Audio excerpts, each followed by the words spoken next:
there's the idea of flying this rocket to orbit. Okay, so you need somebody to operate that in the front seats, and you actually have a flight engineer with there and another guy watching over managing the procedures. So that takes pretty specialized training that we all got.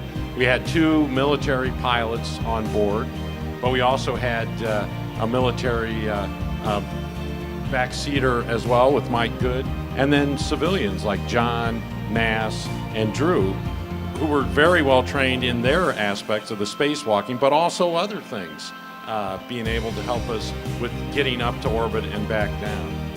So there's a lot of jobs that have to be done, and there's a lot of inner training.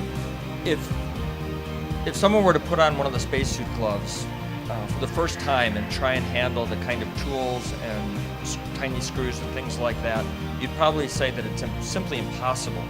But my experience has been that if you spend enough time in the suit, and this is the marvelous thing about human beings with these incredible hands, that you learn how to adapt to whatever limitations these pressurized stiff gloves give you.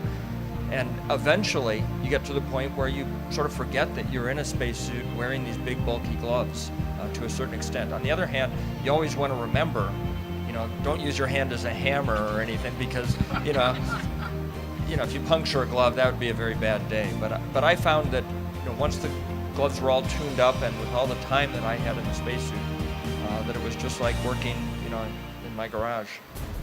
So Megan, here we are. We're on orbit. It's day 3, right?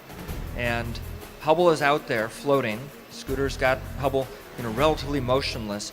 But you have to fly the arm and grab the most amazing scientific instrument ever created by humans, and you got one shot to grab it.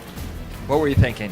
Well, it was a remarkable day, and for the most part, what I remember thinking while I was in space was everything looked the way I expected it to look, and that's a testament to our training and how good our training is. And we spent hundreds of hours together and separately in the various trainers that we have. Scooter, Ray J, and I training in the virtual reality, the dome we called it, to practice rendezvous, and then separately I would be in there with my instructor to practice grabbing the telescope with the robotic arm.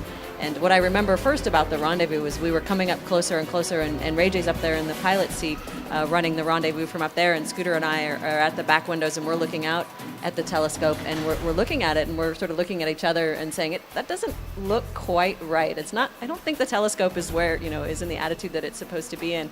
And we kind of told Ray J, and Ray J said, oh no, I'm sure it's fine. Of course he can't see out the window what we can see.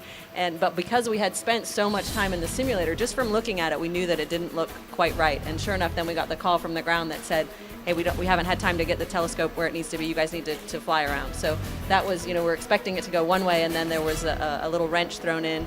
But we had done that in our last training session right before we left for the Cape. So we were ready to do that. And then coming up closer and closer to the telescope, as John said, Scooter had flown it so well that really the telescope relative to us is not moving at all, even though we're all going 17,500 miles per hour around the Earth. So I felt very calm, actually. I did, I think, break into a cold sweat right after I had grabbed it, but I felt pretty calm right up to that point.